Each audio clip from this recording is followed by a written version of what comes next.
Saudara-saudara yang terkasih,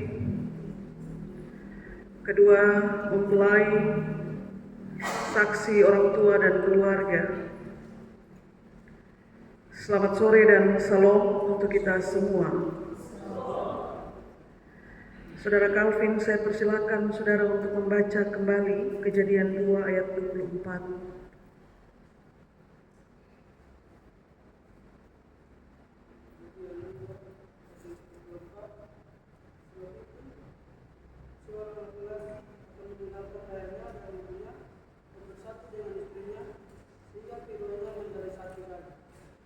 Terima kasih, silakan duduk.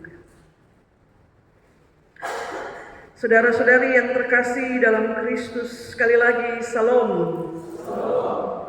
Dalam setiap pernikahan Kristen selalu ada konsekuensi. Kira-kira begitu Bapak John dan Bapak Anton. Dua di antara konsekuensi itu, pernikahan itu membuat dua orang bertemu, bersatu, tapi sejalan dengan itu, pernikahan juga membuat perpisahan. Pernikahan itu menjumpakan seorang laki-laki dan seorang perempuan menjadi satu daging, tapi juga sekaligus memisahkan seorang anak dengan orang tuanya. Memisahkan di sini jangan dilihat dalam konotasi yang negatif. Sebab yang Alkitab maksudkan dengan seorang anak akan meninggalkan ayahnya dan ibunya dan bersatu dengan istrinya, itu dimaksudkan supaya anak-anak itu dia dapat memulai membangun rumah tangganya sendiri dengan istrinya atau dengan suaminya.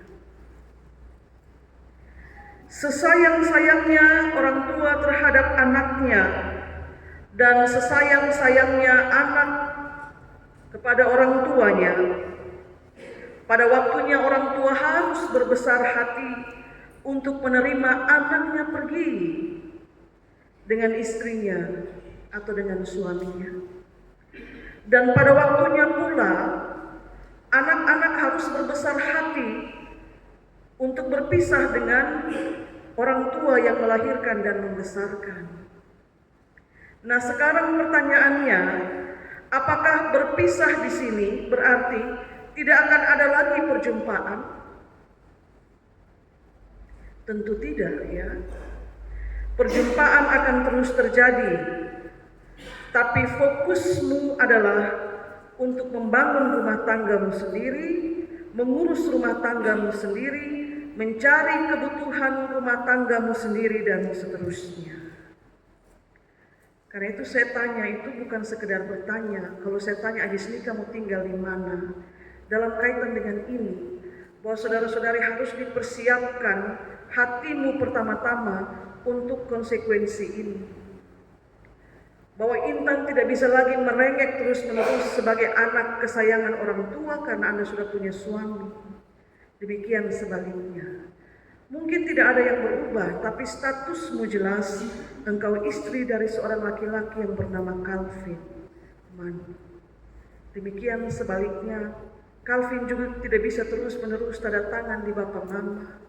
Engkau harus berjuang karena ada rumah tanggamu sendiri yang sedang kau bangun bersama dengan istri dan juga anak-anak. Perjumpaan akan terus terjadi, tapi fokus sudah berbeda. Maka pada setiap konsekuensi karena menikah itu, baik bersatu maupun meninggalkan, ada satu ikatan yang tidak dapat putus. Intan dan Calvin, mari lihat ke sini. Ya, tidak usah fokus dulu urus itu liturgi. Pada ikatan pernikahan ini, ya, yang konsekuensinya mempertemukan Anda berdua tapi memisahkan Anda berdua dengan orang tua. Ada satu ikatan yang tidak dapat putus. Ikatan apa yang tidak bisa putus?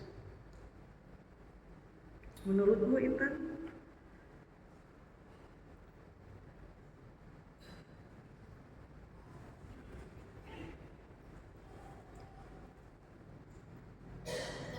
Iya. Itu ikatan tidak bisa putus. ikatan orang tua dan anak itu tidak bisa putus. Anda akan meninggalkan orang tuamu, tapi bukan memutuskan ikatan antara engkau dengan orang tua. Hanya meninggalkan supaya kau fokus bangun ke rumah tangga, tapi tidak memutuskan ikatan itu. Pernikahanmu, Calvin dan Intan, tidak bisa memutus ikatan orang tua dan anak yang diikat dengan kasih Kristus. Anak hanya meninggalkan, tapi tidak memutuskan ikatan kasih sayang, ikatan darah dengan orang tua. Begitu. Ingat itu baik-baik, Calvin. Sejauh apa nanti kau bawa Intan pergi membangun rumah tangga? Sejauh apa Intan ikut nanti Calvin pergi bangun rumah tangga? Ikatan itu sebenarnya tidak bisa putus. Meninggalkan iya, tapi tidak bisa putus.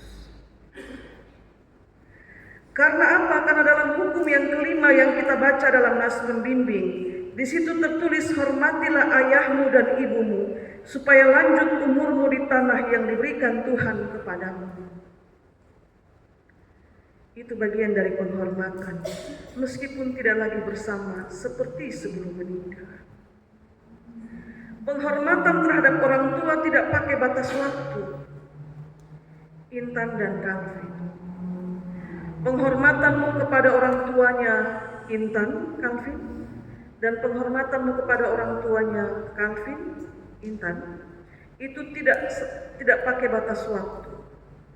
Bahkan sampai setelah menikah pun, biarlah kalian berdua tetap menghormati orang tuamu, sejauh apapun jarak itu.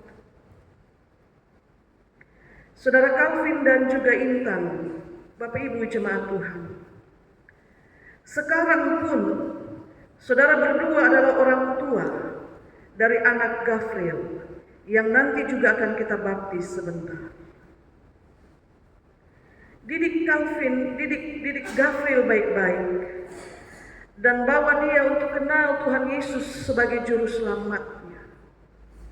Jangan simpan dia di rumah. Senin sampai Sabtu mungkin bawa dia jalan bermain, tapi hari Minggu jangan simpan dia di rumah. Biar dia bertemu dengan teman-teman sebayanya untuk kenal Yesus Kristus, juru selamatnya. Sampai besar, dia akan bertemu dengan jodoh yang nanti Tuhan atur bagi dia. Maka ingat baik-baik Calvin dan Intan, bahwa dia pun nanti akan meninggalkan Calvin dan Intan, supaya dia bisa membangun rumah tangganya dengan istri yang diberikan Tuhan kepadanya. Maka pendidikan, pengajaran itu penting sebagai orang tua. Dan hari ini, biarlah berkat yang turun atas saudara berdua, atas Calvin sebagai suami, dan juga atas Intan sebagai istri, itu akan menuntut perjalananmu dalam membangun rumah tangga. Jadi bangun rumah tangga tidak semudah membalik telapak tangan. Kita sudah baca di Mazmur 127 dan juga Mazmur 128. Berkat Tuhan itu pangkal selamat. Kalau kita sebut itu pangkal berarti dia dasar.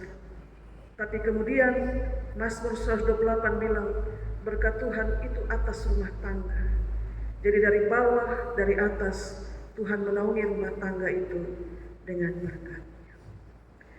Mau susah-susah bagaimana, mau jatuh bangun bagaimana, bangun kedua rumah tangga, ingat sekali lagi bahwa tugas dan tanggung jawabmu bukan hanya untuk bangun rumah tangga, tapi anak-anak yang dilahirkan dalam pernikahanmu itu juga mesti dididik dengan baik. Jadi mau menikah sampai berapa lama Calvin dan Intan? Sudah omong mau nikah berapa tahun? Berapa tahun? Seumur hidup. Seumur hidup berapa tahun itu? Sampai maut memisahkan. Kapan maut memisahkan?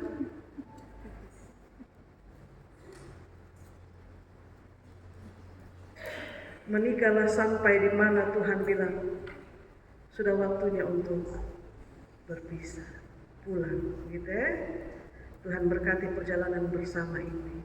Tuhan berkati kamu 20 rumah tangga, berkati kamu 20 pekerjaan, berkati juga kamu 20 anak-anak. Tuhan berkati kita dengan firman-Nya. Amin.